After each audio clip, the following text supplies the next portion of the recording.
how I acclimate my young monitor lizards when they first move into my home, and the setup that I have. If you can see that it's just a simple paw hut rabbit cage or mouse small animal cage that I like to use. And the reason I like to use it is because the paw hut enclosures comes with shelvings automatically in there, as you can see.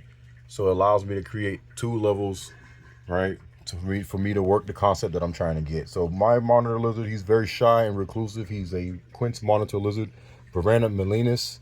And one of the most important things that I like to do for my animals when they first come into my house is I want them to be safe. I want them to be comfortable. I want them to be feeling secure when they move into the household with us. So the way I set up this enclosure, you can see there's 2 different levels. One level where the bottom is a little bit darker versus the upper area, it's more light and more foliage and more branches and more activities up there. Versus the bottom, I do have a little bit of stuff in there, but I just want the animal to feel dark. So it's one thing to have a lot of foliage in your enclosure to make your animal feel safe, but I feel like with the reclusive and secretive species, it's all about lighting or the contrast in light. I feel like dark shaded areas is one of the key components to helping a young shy species really get comfortable into their enclosure when they can feel the difference in contrast of light. I feel like that's more important than foliage itself, like allowing that animal to have a shaded dark area to escape to, with the temperature change dropping as well. Something about that really makes my animals feel comfortable and they acclimate very quickly. On top of the top levels, you can see that I have all of my foliage right in the very front of the enclosure versus being in the back of the enclosure. I do have foliage in the back, which I will show you when I lift the rabbit hutch up. But from the front end, I'm showing you that I have foliage in the front. The reason why I have foliage in the front and even in the water is because I want the animal to feel safe. I want the animal to feel comfortable when they cryptically bask, because I feel like a lot of these monitor species are not always in the open. I feel like a lot of the shy species are cryptic baskers, just like some snake species out here. That being said, you'll see a lot of cork barks, especially with a lot of the Indicus complex or species from the archipelago. I feel like cork barks, or most monitor lizard species, really benefit from having a cork bark. And you can see that the basking light is under one of the cork barks, while I have one going right across the enclosure, so that the animal does not have to feel like they have to move across in the open. That as well, I have multiple basking areas where I have my main heating basking area spot on the upper level, as well as a secondary basking spot right next to the water, because these guys are semi-aquatic. I want the animal to feel comfortable with basking and having an escape to be able to run into the water. Very similar, I'm very familiar with iguanas, but I know monitor lizards who, some species of monitor lizards will do the same thing, to where if they're near water, they would take the opportunity to jump in there instead of having to dig or climb. So I made it very similar to that, where the animal, as you can see, right, there's a small entrance, there's a basking area on the top, and it's only a 35-watt halogen bulb, so it's not too hot, right? Versus these bulbs, these are smaller juvenile animal. I have a 50-watt halogen bulb and a 100-watt Zoomed heat lamp on the side of that as well, right? To give me that nice 120 to 130 watt Fahrenheit heat gradient.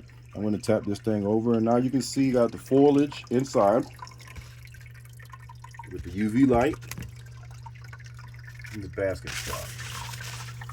And you can see lots of areas for the animal to hide and run in between, but also giving the animal opportunities to cryptically bask.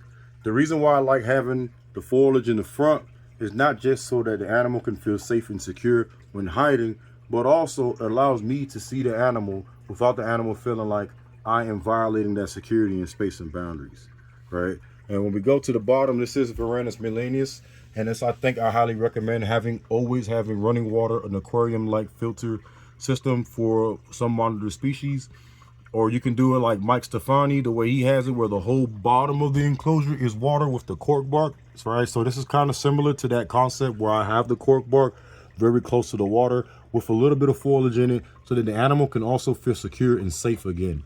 And I like, the one thing that there's pros and cons to is, the only thing I'm missing is the substrate where I can put a dig box in there instead to give the animal enrichment and to feel like they're digging. But instead I have a just a regular reptile hide in the lower area, in the dark area, in the dark shaded area near the water, so that there's still humidity coming around. So I am missing that part where I don't get the animal the chance to have enrichment, but that will change when I put them in a temporary enclosure. But for now, it's all about the concept. I want to allow the animal to feel like he does not have to expose himself so that he can bask, right? To comfortably bask and to get the heat that he needs. And also giving the animal escape areas and having I like to have my basking areas always near the escape areas, and I always like to have the escape areas near the basking areas. I want the animal to feel like he's safe when he's basking, so that if he needs to run away real quick, he's not running into somewhere cold and losing heat, right? I feel like it gives the animal a chance. So just showing y'all my setup. I just wanted to show y'all what I use for my animals to acclimate very quickly. I feel like it's very I have had a lot of success doing this with my monitors. My wife's black throat monitor, she's already like picking her up by the hand, handling her, and we've only had her for like a month and a half. My roughneck monitor, you know, like my wild caught roughneck female, she's already acclimating real well. And then my Varanids milenus, he's already taking food off my hands and jumping on my hands, you know, with no problem. And before that, he was trying to bite everybody and didn't trust human beings. So definitely, I feel like for my green folks who trying to like really get into monitors, you want to consider concepts, and you want to consider the animal and how the animal will respond to the new environments. Or basically, it's not even considering those things, man. It's just strategically setting up your enclosure, right? Like I strategically set my foliage up right next to my basking areas to allow the animal to always feel comfortable when he's putting himself out there to bask. So I'm just trying to just keep it simple. So for those who are green and you have a very reclusive species who also likes to swim, I would definitely look into this, or look into Mike Stefani's socialization enclosure.